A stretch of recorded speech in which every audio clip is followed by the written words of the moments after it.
Disability Rights Pennsylvania presents Your Questions About Guardianship Answered. Daryl Holtz, an advocate, and Alicia Mancini-Dewar, a staff attorney, speak over video chat. So, what is guardianship? Guardianship is only authorized by the court in Pennsylvania. And that's important to understand because a lot of people think they're guardians and they are not. Sometimes people will call DRP and they'll describe themselves as a guardian, but what they really mean is that they're a custodian or a caretaker or just a loved one. A guardian is a unique appointment by a court in Pennsylvania called the Orphans Court. There's one in each county. It's part of the Court of Common Pleas. And they can appoint someone to be the guardian. That's the substitute decision maker for someone who's deemed incapacitated. This video is for general informational purposes only. Nothing in this video should be construed as legal advice. If you would like more information, call 1-800-692-7443 or go to disabilityrightspa.org. And please watch the next video.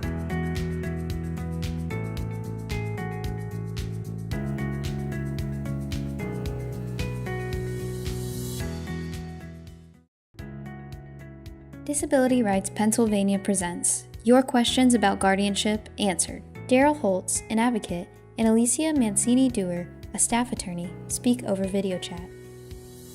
So, Alicia, my child has a disability and soon will turn 18.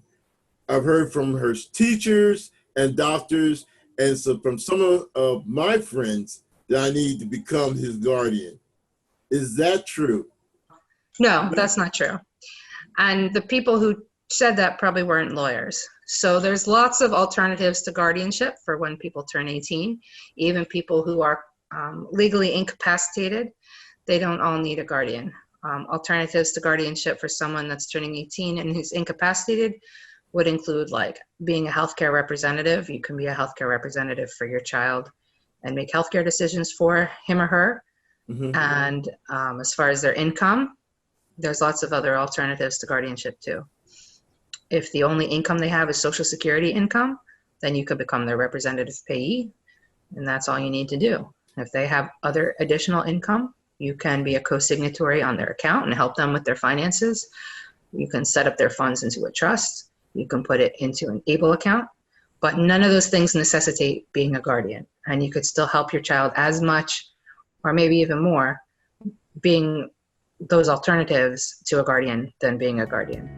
This video is for general informational purposes only. Nothing in this video should be construed as legal advice. If you would like more information, call 1-800-692-7443 or go to disabilityrightspa.org. And please watch the next video.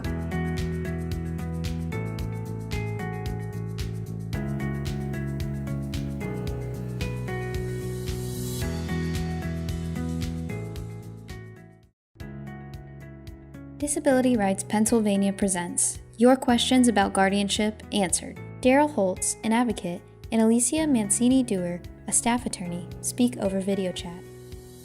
The scenario is my adult child has serious mental illness. Should I become his guardian? So no, I don't think that guardianship is a good solution for anyone who's incapacitated by mental illness. In fact, I think it's the worst option. There's better alternatives, first of all, to people who have a mental illness. Those better alternatives include having that person draft a mental health advance directive when they're lucid. That mental health advance directive will designate or could designate both who they want to make mental health decisions for them if they have a mental health episode. That part's called the mental health power of attorney. And it can also include a mental health declaration, which lists the kinds of mental health treatment they would want if they ever had an episode. That's a very good document. Now, guardians don't really have any power over someone who has a mental health episode. It's against the law for a guardian to commit their ward to a psychiatric facility. Sometimes it's even harder for someone who's incapacitated to sign themselves into a psychiatric facility because once they've been deemed incapacitated, there's a question of whether or not They can even sign themselves into a facility.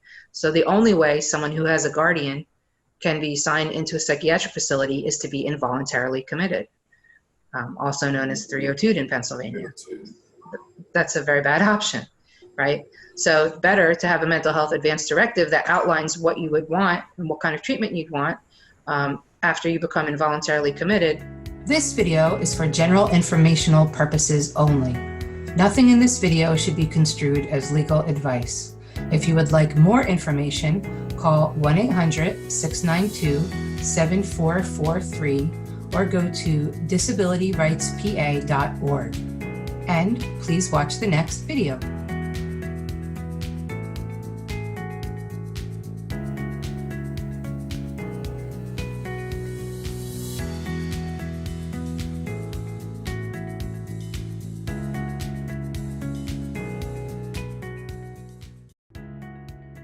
Disability Rights Pennsylvania presents Your Questions About Guardianship Answered. Daryl Holtz, an advocate, and Alicia Mancini-Dewar, a staff attorney, speak over video chat.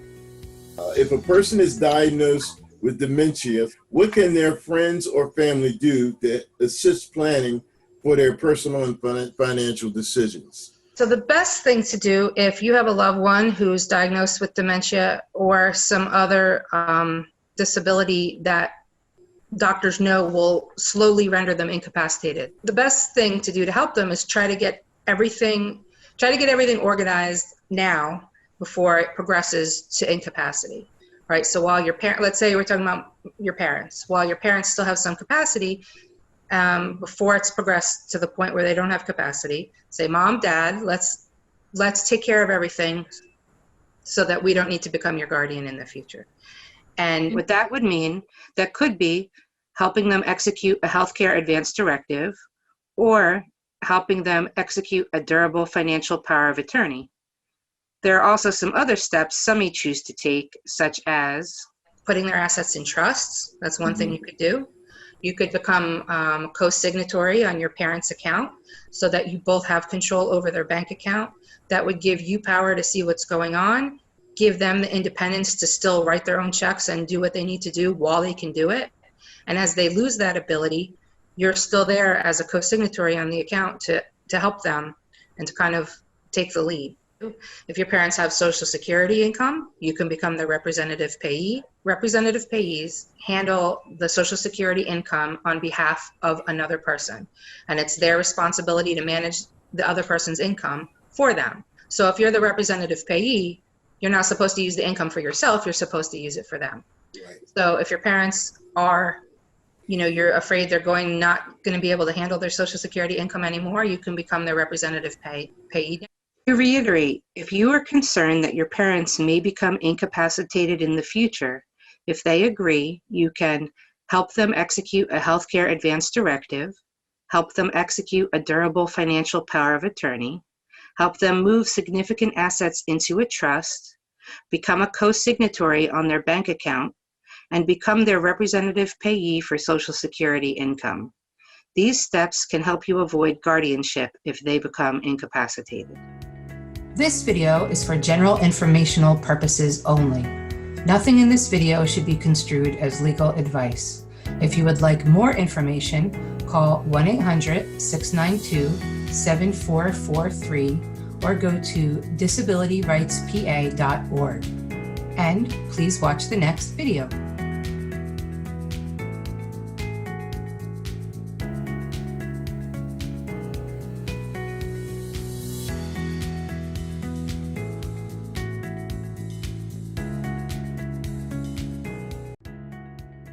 Disability Rights Pennsylvania presents Your Questions About Guardianship Answered. Daryl Holtz, an advocate, and Alicia Mancini-Dewar, a staff attorney, speak over video chat. So here's another scenario. My parents are getting older and have various financial resources, including bank accounts, investments, and property. Will I need to get guardianship when they are no longer cognitively able to handle those matters? If they're no longer cognitively able to do the things we discussed in a previous question, which is sign you on as a co-signatory to their account, gather up their assets and put them in trusts, If they're no longer cognitively able to do that, you might have to become a guardian. However, it's important to note that there's different kinds of guardianship. And if you only need to manage their finances, you can become a limited guardian of the estate, or just a guardian of the estate if you have to manage all of their finances. Limited guardian of the estate would define exactly what you did and did not need to do. But you don't need to become a guardian of their person, because you can still help them with their healthcare issues as a healthcare representative. So that's the answer to that question if they've already lost their cognitive ability. And you can't help themselves anymore. So limited guardianship is another one of those workable options in a situation like that, in what we just talked about, where you're able to do only a partial responsibility of taking care of their financial matters or personal matters. It's not the whole guardianship. It's just what you need to be what part of their situation you need to be focused on. Right. A limited guardianship is different for every person. And you would tell, when petitioning the court, you would ask the court for guardianship over certain limited powers. So, for example, if your parents had significant assets and a home that needed to be sold, you could ask for a guardianship over the power to sell that home, plus managing those assets until they were gone, right? Because sometimes people in their twilight years, their assets dwindle faster because they're paying for assisted living, which can be, or other things that are expensive.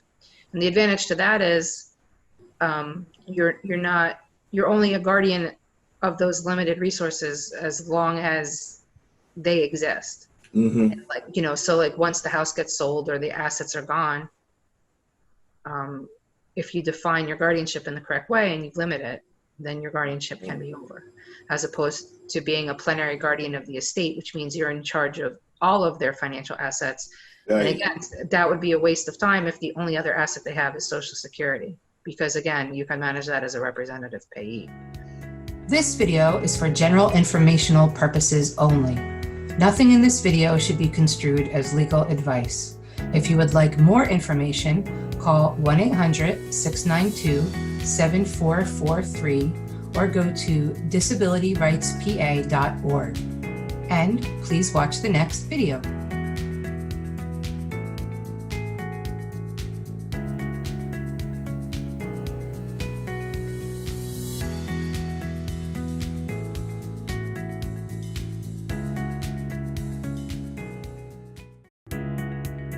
Disability Rights Pennsylvania presents Your Questions About Guardianship Answered. Daryl Holtz, an advocate, and Alicia Mancini-Dewar, a staff attorney, speak over video chat. Okay, so if a person with a disability does not have a guardian, who will make healthcare decisions? So it depends on their disability. A lot of people with disabilities can make their own decisions, right? Even people with cognitive disabilities or intellectual disabilities, they can make decisions for themselves. And if they can make decisions for themselves and understand, then we always encourage that first. Now, some people with certain cognitive disabilities might need help to make a decision. And they might need to turn to you or their friends or their loved ones to decide what needs to be done on their own behalf. We call that supported decision making, and that's as good as or second best to making their own decision. If the person has the capacity to understand what they are signing, they can execute a healthcare advance directive, appointing an agent to make healthcare decisions for them that they may find confusing or overwhelming. If they don't have the ability to make their own decisions or get help with supported decision making, and they've never signed a healthcare advance directive, or they can't sign a healthcare advance directive because their disability doesn't allow them to understand it, then there's a person called a healthcare representative who can help them. And by law, a healthcare representative can be certain family members or even a close friend who understands and knows that person, and they can make all healthcare decisions for that person, the same kind of healthcare decisions that a healthcare agent could make, a healthcare power of attorney. Healthcare representatives can pretty much make any and all healthcare decisions for someone. This video is for general informational purposes only. Nothing in this video should be construed as legal advice. If you would like more information, call 1-800-692-7443 or go to disabilityrightspa.org. And please watch the next video.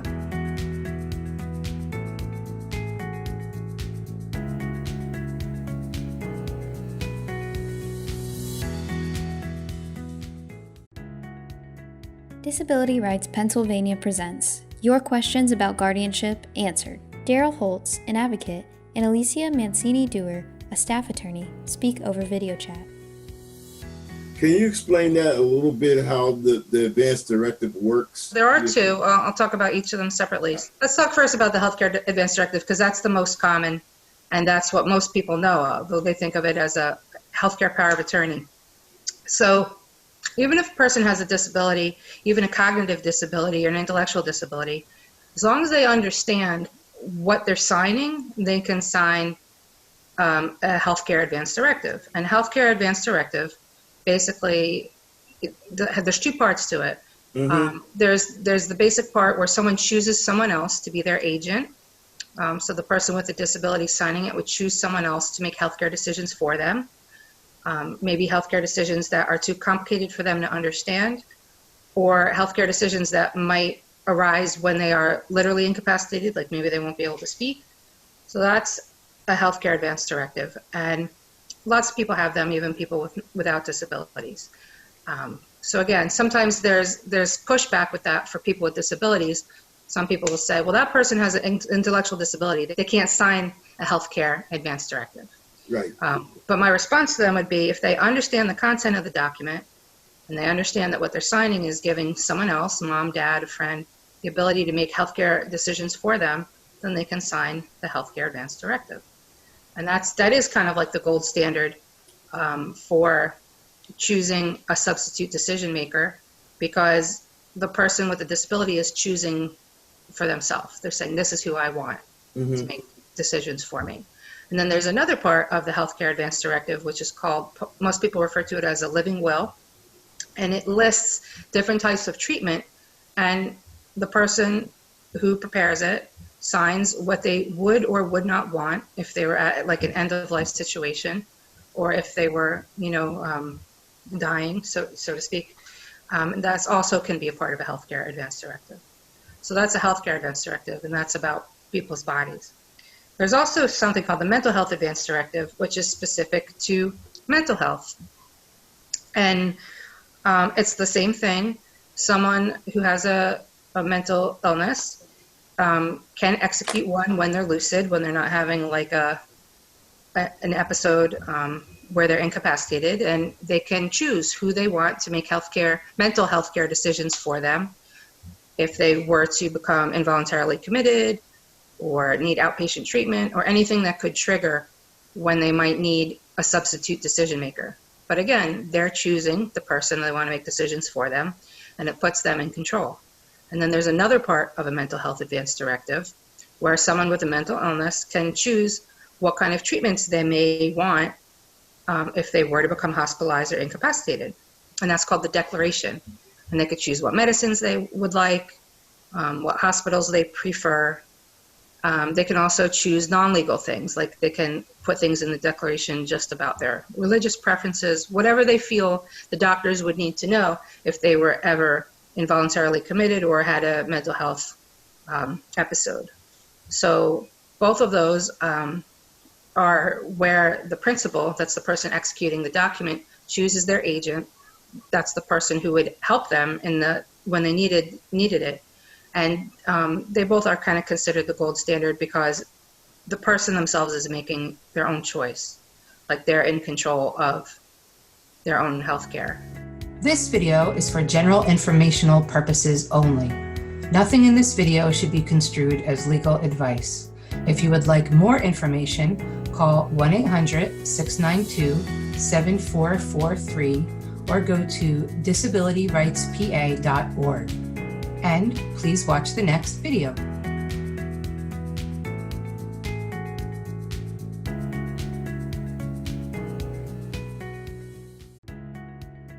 Disability Rights Pennsylvania presents Your questions about guardianship answered. Daryl Holtz, an advocate, and Alicia Mancini-Dewar, a staff attorney, speak over video chat.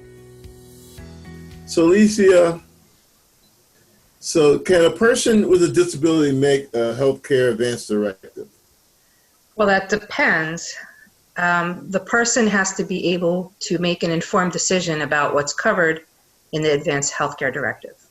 So if they understand the content of the Advanced Healthcare Directive, they can execute one. Some people with disabilities can do that, and some people can't. It really depends on the person. But if they can, they should be encouraged to do it. This video is for general informational purposes only. Nothing in this video should be construed as legal advice. If you would like more information, call 1-800-692-7443 or go to disabilityrightspa.org. And please watch the next video.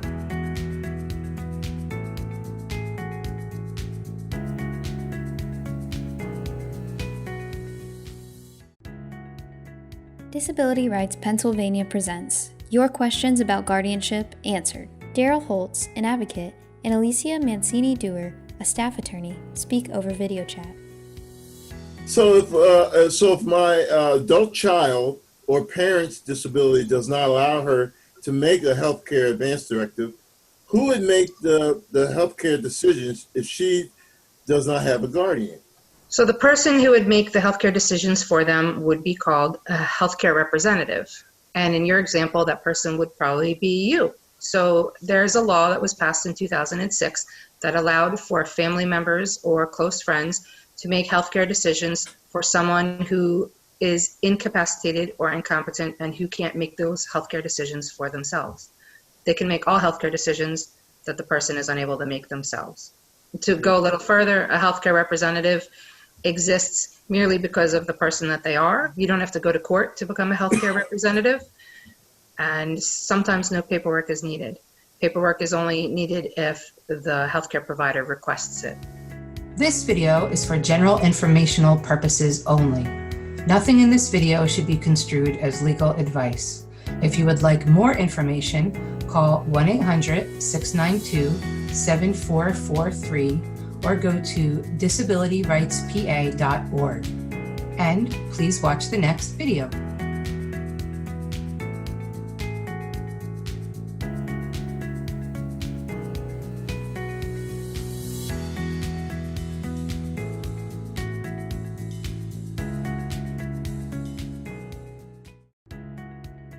Disability Rights Pennsylvania presents Your Questions About Guardianship Answered. Daryl Holtz, an advocate, and Alicia Mancini-Dewar, a staff attorney, speak over video chat. So are there limits on the ability of healthcare representatives to make decisions? There are limits in healthcare representatives. They can't withhold life-preserving treatment. To go a little further, life-preserving treatment is treatment that a person who's otherwise well or not at the end of their life needs to survive. Guardians also cannot withhold life-preserving treatment. But other than that, there are no limits on healthcare representatives. They can make the same healthcare decisions that a guardian could make. This video is for general informational purposes only. Nothing in this video should be construed as legal advice. If you would like more information, call 1-800-692-7443 or go to disabilityrightspa.org. And please watch the next video.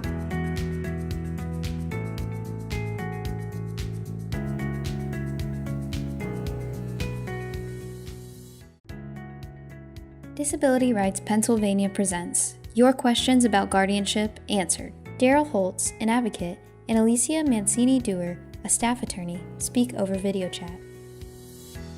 So if someone has an intellectual disability and live in a group home and there is no other family to make decisions for them, what happens then?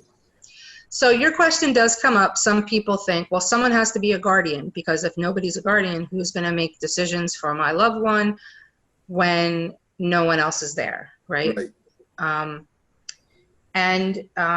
There is a law. It's in section 4417C, the Pennsylvania Mental Health and Intellectual Disability Act. I wanted to get it right because I wanted to make sure, in case anyone wants to refer to it. But it allows for the directors of facilities where disabled people live to make decisions about elective surgery. The caveat is that 2 doctors who aren't associated with the facility have to determine that it's necessary. So, you have a person living in a group home. They don't have any substitute decision makers who can make decisions for them. They need bile duct surgery. I don't know. As long as there's 2 doctors that aren't directly associated with that group home who say that it needs to be done, then the director of that group home can authorize for that surgery to be done. This video is for general informational purposes only. Nothing in this video should be construed as legal advice. If you would like more information, call 1-800-692-7443 or go to disabilityrightspa.org. And please watch the next video.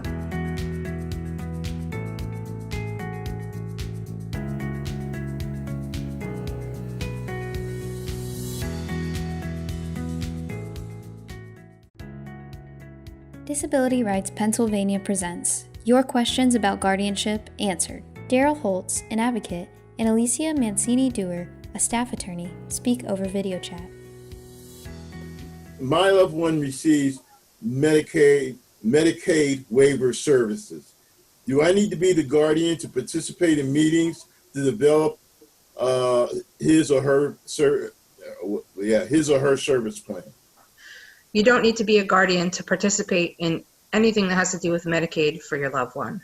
The state of Pennsylvania recognizes that friends and family can help their loved one in all aspects of Medicaid planning, and it's allowed and even encouraged, as long as the person accepts you being there. If the person refuses your presence, then you got to go. This video is for general informational purposes only. Nothing in this video should be construed as legal advice. If you would like more information, call 1-800-692-7443 or go to disabilityrightspa.org. And please watch the next video.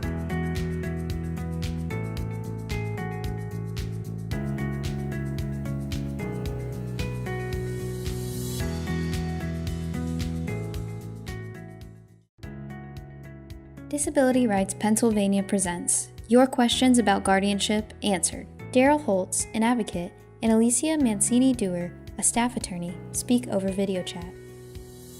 So what is supportive decision making, and how does that differ from guardianship or other kinds of decision making?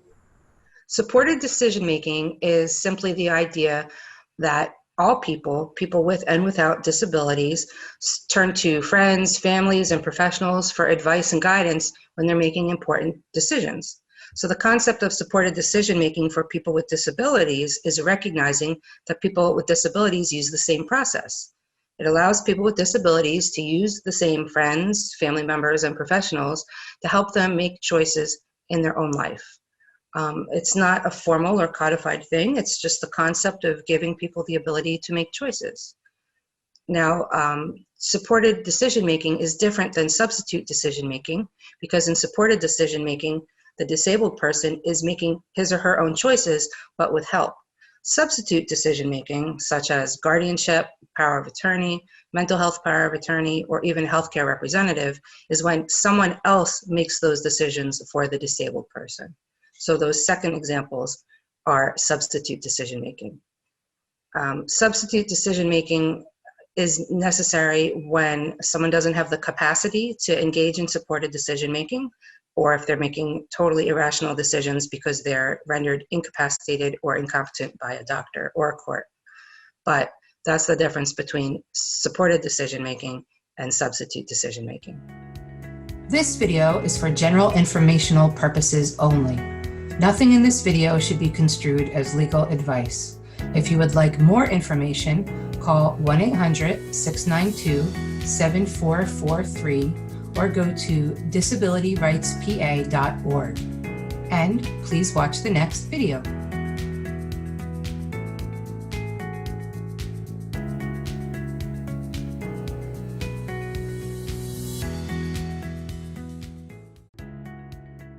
Disability Rights Pennsylvania presents Your Questions About Guardianship Answered. Daryl Holtz, an advocate, and Alicia Mancini-Dewar, a staff attorney, speak over video chat. So I'm concerned that my relative with a disability may make bad decisions or be exploited by people who don't have his best interests in mind. Now, should I become his guardian to prevent that from happening? No. So, what I would tell someone who's afraid of bad things happening is, it depends who that person was afraid of is what I'd say. But if they're afraid for their child, I would say that, give your child what's called the dignity of risk. It means allowing your child to make mistakes. People without disabilities and disabilities make mistakes when they're 18, 19, 20. That's totally normal. And to allow your child to be able to make some mistakes is to allow them to grow. And it's normal to be afraid that they might make some horrible mistake, but it's unlikely it'll happen if you're giving them support and you're in their life, helping them as a supported decision maker and giving them the support that they need. You don't need to become a guardian to try to prevent something bad from happening to your child. If the person you're worried about being exploited is your parent, I would say if your parent is aging and you're afraid that they're, coming to an age when they might get dementia, try to get everything in place now to prevent exploitation from happening. You can help them by becoming their co-signatory on their accounts. You can help them gather up their assets. You can become their representative payee to help them avoid becoming exploited. And just like I would say for the child, the more involved you are in your parents' life, the more you talk to them and help them as supported decision makers, the better off that they'll be. This video is for general informational purposes only. Nothing in this video should be construed as legal advice. If you would like more information, call 1-800-692-7443 or go to disabilityrightspa.org. And please watch the next video.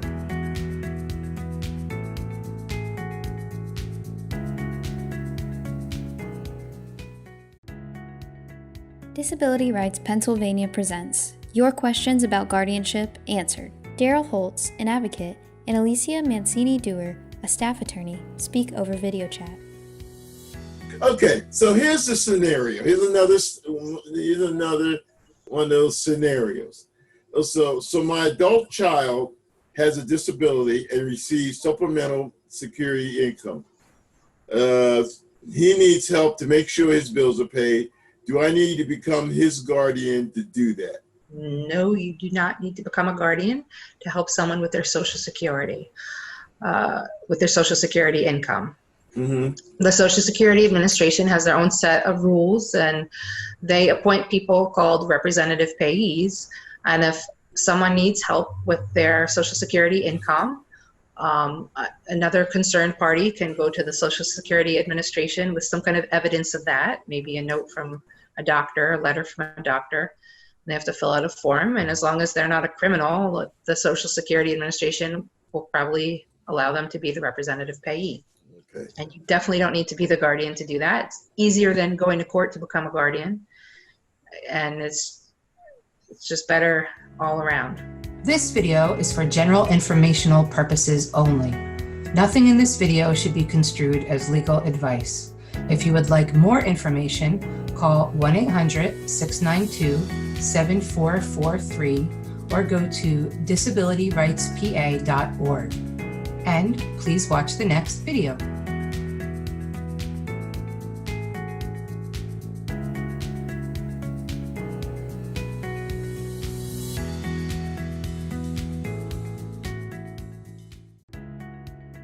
Disability Rights Pennsylvania presents Your Questions About Guardianship Answered. Daryl Holtz, an advocate, and Alicia Mancini-Dewar, a staff attorney, speak over video chat. My relative with a disability works and has money in a bank account, but she needs some help to manage her funds. Do I need to become the guardian to do that? No, I don't think so. So there's lots of options that are less restrictive than guardianship for money. So one of them would be you could become a co-signatory on the person's account. help them with their checkbook, help them, keep an eye on their funds. Another thing you could do is you could help them through supported decision making. They could come to you if they have questions, and if they need help, you can help them. You really don't have to go so far as to become a guardian. And then if you are a guardian, you're managing the money for them. You're being a substitute decision maker, which means you're limiting their ability to participate like in their own finances.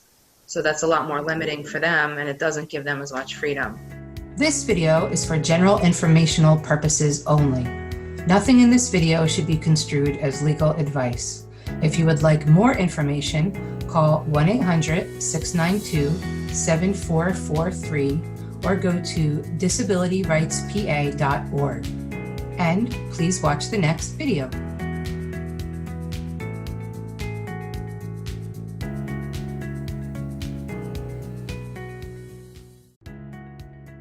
Disability Rights Pennsylvania presents Your Questions About Guardianship Answered. Daryl Holtz, an advocate, and Alicia Mancini-Dewar, a staff attorney, speak over video chat. So the scenario is this particular person wanted to make sure that their adult child who has a disability has the things he needs, but know that if he receives money directly from this person, it could jeopardize their important government benefits. So they're worried more about the benefits. So what can they do to address that situation? Okay, so if your child had a disability that developed before they were age 26, a really great thing you could use is the Pennsylvania ABLE account. It allows friends and family to put up to $15,000 a year into an account for a person with a disability that was acquired before age 26. And as long as they're using that money for themselves, it has to be an approved expense, but that's really everything that's for that person. So they can't then give that money away, but they can use it for themselves. As long as their money is in an ABLE account and it doesn't exceed $15,000 deposited into it a year, or $15,000 a year or $100,000 total. The numbers change every year, so check it, right? I don't know when you're watching this, but ABLE accounts are a good way to allow your disabled child to have access to funds without losing their benefits. Another way is a special needs trust. Special needs trusts are ways to hold and protect money for disabled people, even people whose disability developed after age 26. And they can, if they're using that money for themselves in an approved manner, they can still keep their benefits. So I would say ABLE accounts and special needs trusts are the best ways to give money to your loved one with a disability and allow them to keep their benefits. This video is for general informational purposes only. Nothing in this video should be construed as legal advice. If you would like more information, call 1-800-692-7443 or go to disabilityrightspa.org. And please watch the next video.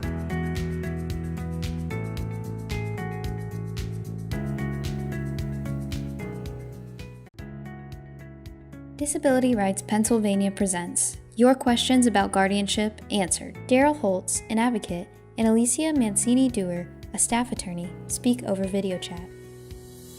I understand that there are many alternatives to the guardianship, but I'm still considering it. So what are the downsides to getting guardianship over a loved one with a disability? I mean, there's downsides for you as the loved one, and there's downsides for the incapacitated person. The first downside is cost. Getting a guardianship is expensive. You have to hire a lawyer. You have to go to court. You have to pay for an expert. This can be very expensive. Another downside is that there's annual filing requirements. And you as the guardian, if you become the guardian, have to file annual reports with the court. The reports are not free. You can file a petition to have the fees removed, but that also requires a lawyer, right? So either way, you're spending money. If you don't file these annual reports, you can be removed as guardian and replaced with a stranger. So like, let's say you're a parent and you fall behind on filing reports, the court could very well remove you and replace you with a professional guardian, which I think is a much worse option than never having been a guardian at all, and just helping your child with supported decision-making or other alternatives to guardianship. If you don't file these annual reports, you could even have a warrant, and that's very serious. Oh. So those are downsides for you as the guardian. Now, there's downsides for the person who's declared incapacitated, right? Once they get a guardian, they're no longer the center of their own universe. Their guardian becomes their substitute decision maker. And even though guardians are supposed to take the preferences of the incapacitated person into account, when they often don't. So what that means is guardians often make all decisions for the incapacitated person, and that person is no longer making any decisions for themselves. And it can be really sad, and it can eliminate their growth opportunities as a person, right? Because they're not making any decisions for themselves. So there really are downsides for guardianship for both the guardian and the incapacitated person. This video is for general informational purposes only. Nothing in this video should be construed as legal advice. If you would like more information, call 1-800-692-7443 or go to disabilityrightspa.org. And please watch the next video.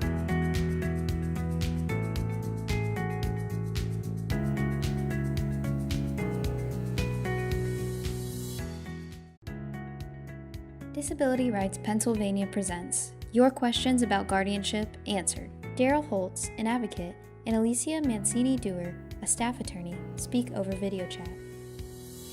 I'm looking at this next question. This person was appointed as the guardian for an adult child, but now they're not sure that it's necessary anymore. What do you advise them to do if they're looking down that road? If you already are a guardian, your guardianship, started in the court, and it can only be terminated by the court. It has to be terminated by the same court that still has jurisdiction over the guardianship. So whatever county you file your annual reports to every year, you can file a petition for review. You could ask for what's called a review hearing, and you can tell the court, I no longer think this guardianship is necessary.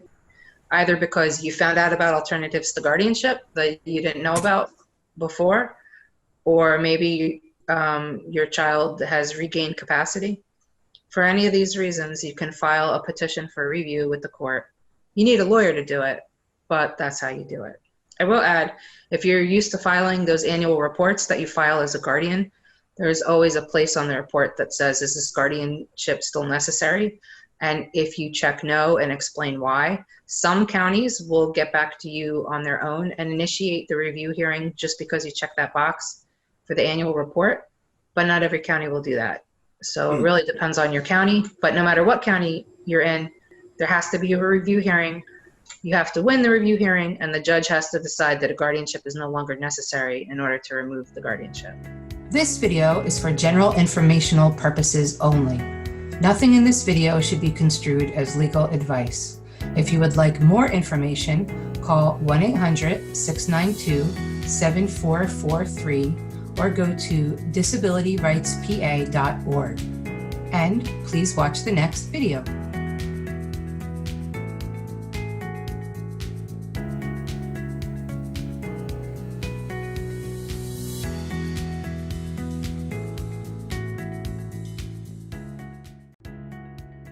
Disability Rights Pennsylvania presents Your Questions About Guardianship Answered. Daryl Holtz, an advocate, and Alicia Mancini-Dewar, a staff attorney, speak over video chat.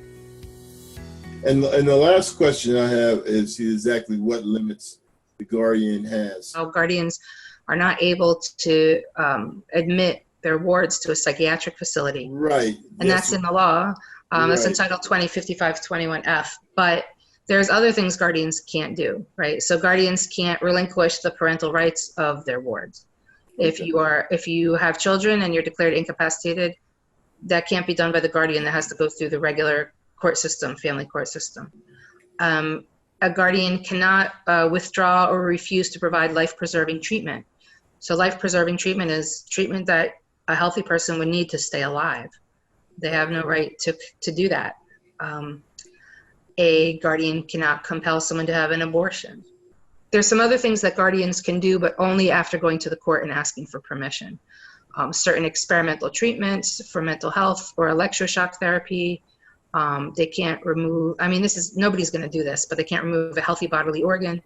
I don't think anyone's removing organs. I hope not. That would be horrifying.